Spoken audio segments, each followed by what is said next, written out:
Hi friends, कैसे हैं आप लोग। उम्मीद करते हैं बहुत ही अच्छे होंगे। दोस्तों, आज आप लोगों के बीच में उत्तर प्रदेश शिक्षक पात्रता परीक्षा यानी कि यूपी टेट हो या सुपर टेट हो या सी टेट हो, उससे संबंधित बहुत ही महत्वपूर्ण भाग लेके आप लोगों के बीच में उपस्थित हुआ हूँ। ये भाग 5 है दोस्तों, और इसका विषय है पर्यावरणीय अध्ययन। दोस्तों, ये मैराथन क्लास है, टेस्ट सीरीज है। यदि इस भाग में आप लोगों के 15 प्रश्न सही होते हैं तो ये मान के चलिए कि आप लोग पर्यावरणीय अध्ययन, जो कि बहुत ही महत्वपूर्ण भाग माना जाता है, चाहे यूपी टेट हो या सुपर टेट हो या सी टेट हो, उसमें आप लोग सरलतापूर्वक पास हो जाएंगे। दोस्तों, ये जो भाग है मोस्ट इम्पॉर्टेंट है। जितने भी प्रश्न हैं इस भाग में बहुत ही चुने हुए प्रश्न हैं दोस्तों। एक एक प्रश्न एग्जाम की दृष्टि से बहुत ही इम्पॉर्टेंट है। ज़्यादा टाइम नहीं लेंगे दोस्तों, चलिए वीडियो को स्टार्ट करते हैं। दोस्तों, प्रश्न 1 आप लोगों की स्क्रीन पे ये रहा। आप लोग यहाँ पे देख सकते हैं, मोस्ट इम्पॉर्टेंट दोस्तों ये प्रश्न है। कई बार ये प्रश्न कई एग्जामों में पूछा जा चुका है। प्रश्न 1 कह रहा दोस्तों कि सुल्तानपुर राष्ट्रीय उद्यान कहाँ स्थित है। ऑप्शन ए कह रहा बिहार, ऑप्शन बी कह रहा उत्तर प्रदेश, ऑप्शन सी कह रहा हरियाणा, और ऑप्शन डी कह रहा उड़ीसा। तो दोस्तों, प्रश्न 1 का राइट आंसर होगा ऑप्शन सी, हरियाणा। सुल्तानपुर राष्ट्रीय उद्यान जो है दोस्तों हरियाणा में स्थित है, और सुल्तानपुर राष्ट्रीय उद्यान जो है वो प्रारंभ हुआ था 1989 ईस्वी में। ये भी आप लोग याद रखिएगा। चलिए दोस्तों, अगला प्रश्न देखते हैं। दोस्तों, प्रश्न 2 आप लोगों की स्क्रीन पे ये रहा। आप लोग यहाँ पे देख सकते हैं, बहुत अच्छा प्रश्न है दोस्तों, और इससे पहले ये यूपी टेट 2013 में भी पूछा जा चुका है। प्रश्न 2 कह रहा दोस्तों कि सीएनजी का ईंधन के रूप में किसमें इस्तेमाल होता है। ऑप्शन ए कह रहा वाहनों में, ऑप्शन बी कह रहा उद्योगों में, ऑप्शन सी कह रहा खाना बनाने में, और ऑप्शन डी कह रहा वाहनों एवं उद्योगों में। तो दोस्तों, सीएनजी ईंधन का जो इस्तेमाल होता है वो होता है वाहनों और एवं उद्योगों में। यानी कि प्रश्न 2 का राइट आंसर होगा ऑप्शन डी, वाहनों एवं उद्योगों में। और दोस्तों, सीएनजी का पूरा नाम होता है कंप्रेस्ड नेचुरल गैस। ये भी आप लोग याद रखिएगा। चलिए अगला प्रश्न देखते हैं। दोस्तों, प्रश्न 3 आप लोगों की स्क्रीन पे ये रहा। मोस्ट इंपॉर्टेंट प्रश्न है, कई बार एग्जामों में दोस्तों ये प्रश्न आ चुका है, और इससे पहले ये उत्तराखंड टीटी का जो एग्ज़ाम हुआ था उसमें 2011 में ये प्रश्न पूछा जा चुका है। प्रश्न दोस्तों 3 कह रहा कि भारत में प्रोजेक्ट टाइगर कार्यक्रम किस वर्ष आरंभ किया गया था।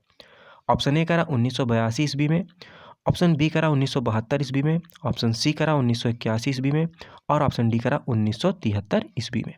तो दोस्तों, जो प्रोजेक्ट टाइगर कार्यक्रम था वो आरंभ हुआ था 1973 में।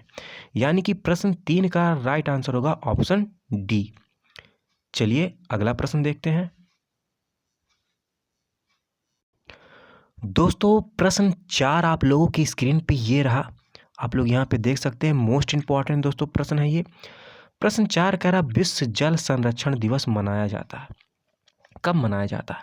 ऑप्शन ए कह रहा 28 फरवरी, ऑप्शन बी कह रहा 22 मार्च, ऑप्शन सी कह रहा 5 जून, और ऑप्शन डी कह रहा 11 जुलाई।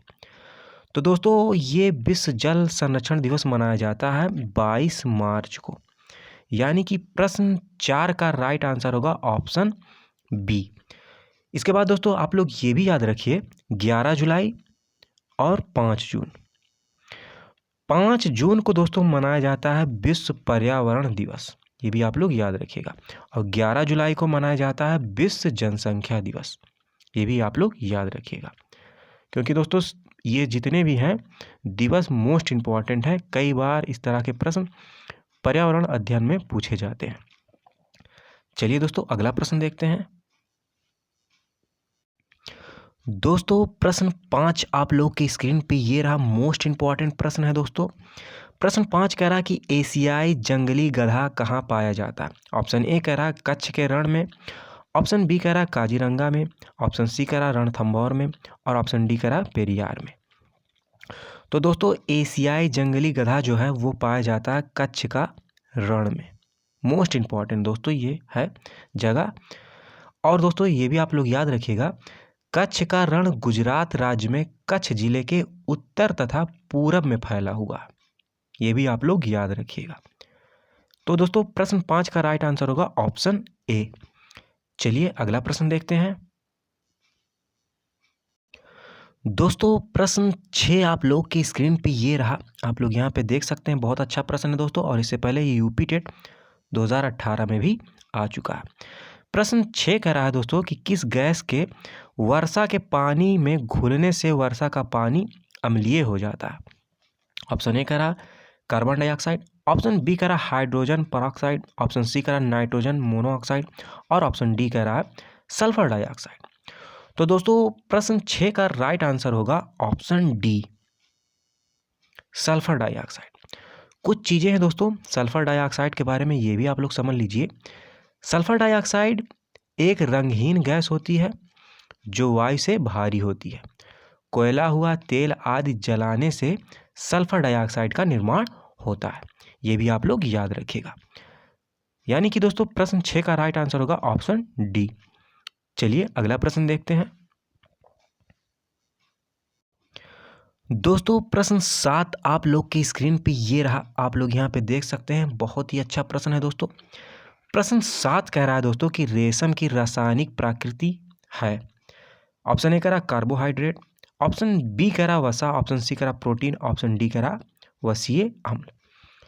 तो दोस्तों प्रश्न 7 का राइट आंसर होगा ऑप्शन सी, प्रोटीन। चलिए अगला प्रश्न देखते हैं। दोस्तों प्रश्न 8 आप लोग की स्क्रीन पे ये रहा, आप लोग यहाँ पे देख सकते हैं। प्रश्न 8 कह रहा है कि कांटेनुमा पत्तियों को दर्शाकर एक शिक्षक किस प्रकार के पौधों के बारे में पढ़ा रहा है। ऑप्शन ए कह रहा स्थलीय, ऑप्शन बी कह रहा जलीय, ऑप्शन सी कह रहा उभयधर्मी, और ऑप्शन डी कह रहा मरुस्थलीय। तो दोस्तों प्रश्न 8 का राइट आंसर होगा ऑप्शन डी, यानी कि मरुस्थलीय। चलिए अगला प्रश्न देखते हैं। दोस्तों प्रश्न 9 आप लोग की स्क्रीन पे ये रहा, बहुत ही अच्छा प्रश्न है दोस्तों, और इससे पहले यूपी टेट 2014 में भी ये प्रश्न आ चुका है। प्रश्न 9 कह रहा कि खाद्य श्रृंखला के परस्पर समूह को कहा जाता है, क्या कहा जाता है। ऑप्शन ए कह रहा खाद्य चक्र, ऑप्शन बी कह रहा श्रृंखला अभिक्रिया, ऑप्शन सी कह रहा खाद्य जाल, और ऑप्शन डी कह रहा बायोमास का पिरामिड। तो दोस्तों प्रश्न 9 का राइट आंसर होगा ऑप्शन सी, यानी कि खाद्य जाल। चलिए दोस्तों अगला प्रश्न देखते हैं। दोस्तों प्रश्न 10 आप लोग की स्क्रीन पे ये रहा, वेरी वेरी इंपॉर्टेंट दोस्तों ये प्रश्न है। ये प्रश्न दोस्तों कह रहा कि जैविक समुदाय में प्राथमिक उपभोक्ता है कौन होता है। ऑप्शन ए कह रहा मांसाहारी, ऑप्शन बी कह रहा सर्वाहारी, ऑप्शन सी कह रहा शाकाहारी, और ऑप्शन डी कह रहा अपघटक।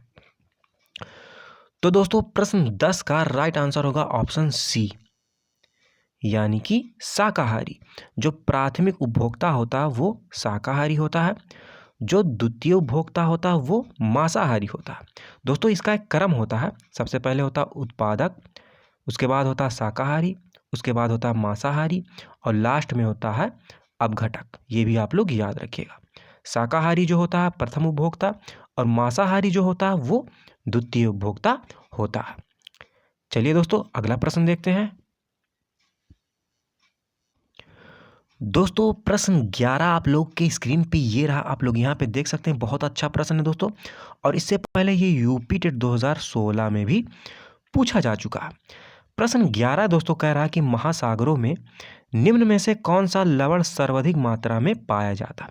ऑप्शन ए कह रहा मैग्नीशियम सल्फेट, ऑप्शन बी कह रहा कैल्शियम सल्फेट, ऑप्शन सी कह रहा मैग्नीशियम क्लोराइड, और ऑप्शन डी कह रहा सोडियम क्लोराइड। तो दोस्तों महासागरों में जो पाया जाता है सर्वाधिक मात्रा में वो है सोडियम क्लोराइड, यानी कि प्रश्न 11 का राइट आंसर होगा option D, sodium chloride. Sodium chloride दोस्तों एक अकार्बनिक यौगिक है, और इसका सूत्र होता है NaCl। सोडियम और क्लोराइड 1:1 में मिलकर सोडियम क्लोराइड का निर्माण करते हैं। ये भी आप लोग दोस्तों याद रखिएगा। तो दोस्तों प्रश्न 11 का राइट आंसर होगा ऑप्शन डी। चलिए अगला प्रश्न देखते हैं। दोस्तों प्रश्न 12 आप लोगों के स्क्रीन पे ये रहा, आप लोग यहाँ पे देख सकते हैं, बहुत ही अच्छा प्रश्न है दोस्तों। प्रश्न 12 कह रहा कि निम्नलिखित में से किस एक गैस में कार्बन मोनोऑक्साइड की सर्वाधिक प्रतिशत होती है? ऑप्शन ए कह रहा कोयला गैस, ऑप्शन बी कह रहा प्राकृतिक गैस, ऑप्शन सी कह रहा वायु अंगार गैस और ऑप्शन डी कह रहा भाप अंगार गैस। तो दोस्तों प्रश्न 12 का राइट आंसर होगा ऑप्शन डी, यानी कि भाप अंगार गैस। चलिए दोस्तों अगला प्रश्न देखते हैं।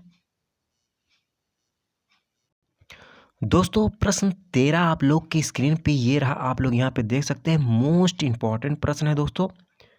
कई बार दोस्तों इस तरीके के प्रश्न टेट के एग्जामों में पूछे जा चुके हैं। ये प्रश्न दोस्तों कह रहा कि असुमेलित जोड़े को पहचान कर इंगित कीजिए। जैसे दोस्तों ऑप्शन ए कह रहा इटाई इटाई रोग, कैडमियम प्रदूषण, ऑप्शन बी कह रहा है मिनीमाटा रोग, पारा प्रदूषण, ऑप्शन सी कह रहा है नॉक नी रोग, सीसा प्रदूषण और ऑप्शन डी कह रहा है ब्लूबेरी रोग, नाइट्रेट प्रदूषण। तो दोस्तों इसमें असुमेलित जो है वो है ऑप्शन सी,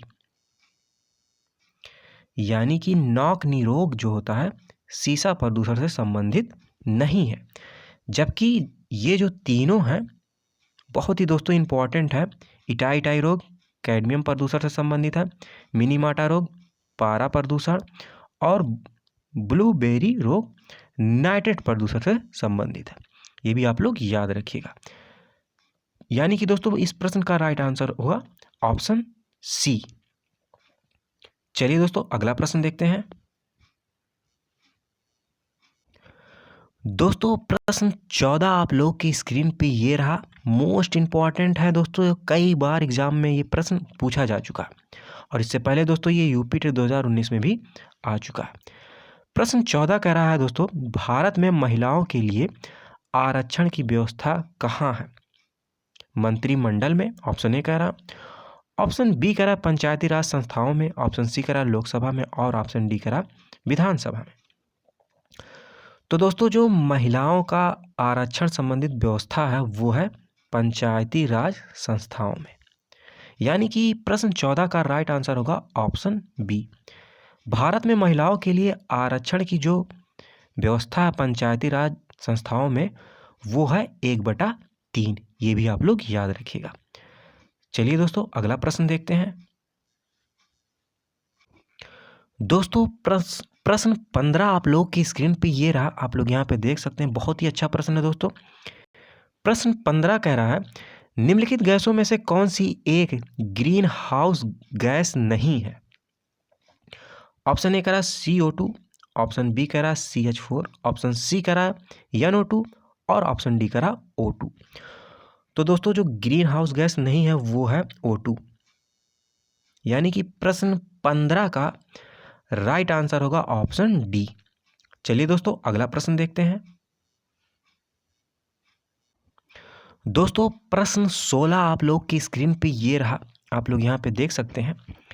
प्रश्न 16 कह रहा है दोस्तों कि प्रदूषण युक्त वायुमंडल को निम्न में से किसके द्वारा स्वच्छ किया जा सकता है? ऑप्शन ए कह रहा ऑक्सीजन, ऑप्शन बी कह रहा वर्षा, ऑप्शन सी कह रहा नाइट्रोजन, ऑप्शन डी कह रहा हवा। तो दोस्तों स्वच्छ किया जाता है वो किया जाता है वर्षा के माध्यम से। यानी कि प्रश्न 16 का राइट आंसर होगा ऑप्शन बी वर्षा। चलिए अगला प्रश्न देखते हैं। दोस्तों प्रश्न 17 आप लोग की स्क्रीन पे ये रहा, आप लोग यहाँ पे देख सकते हैं।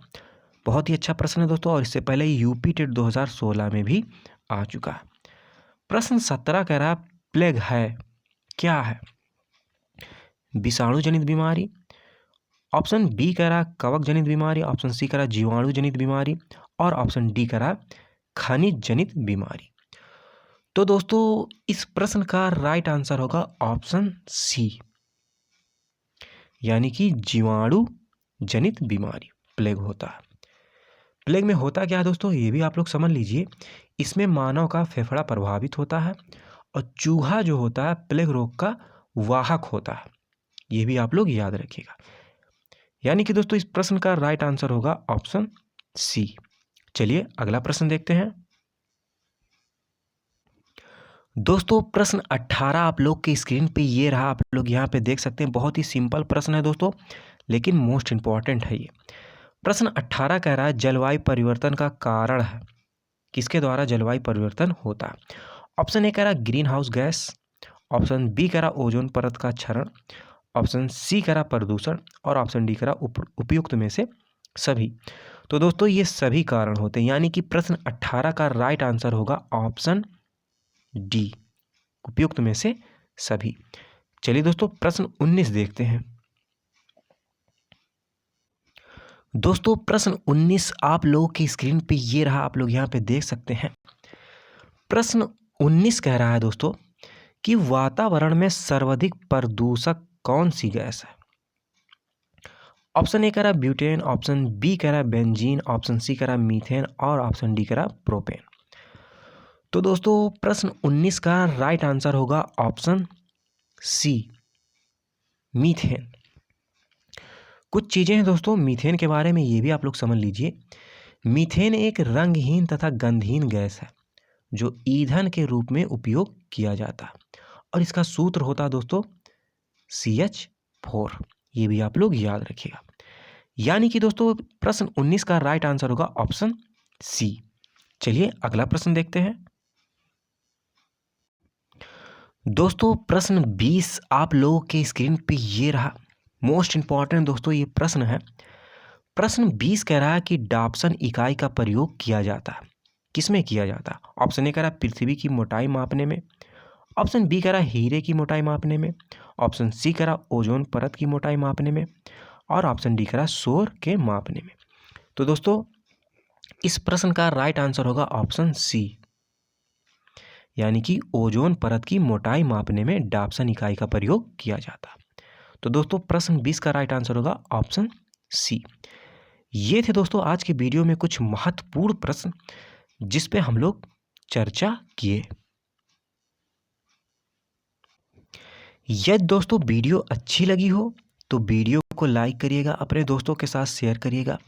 जो मेरे दोस्त इस चैनल पे नए हैं इस चैनल को सब्सक्राइब कर सकते हैं, क्योंकि मैं इस चैनल के माध्यम से निःशुल्क चाहे यूपी टेट हो, चाहे सुपर टेट हो या सी टेट हो, उसकी तैयारी कराता हूं। उससे संबंधित महत्वपूर्ण वीडियो समय समय पे अपने चैनल के माध्यम से लाता रहता हूं।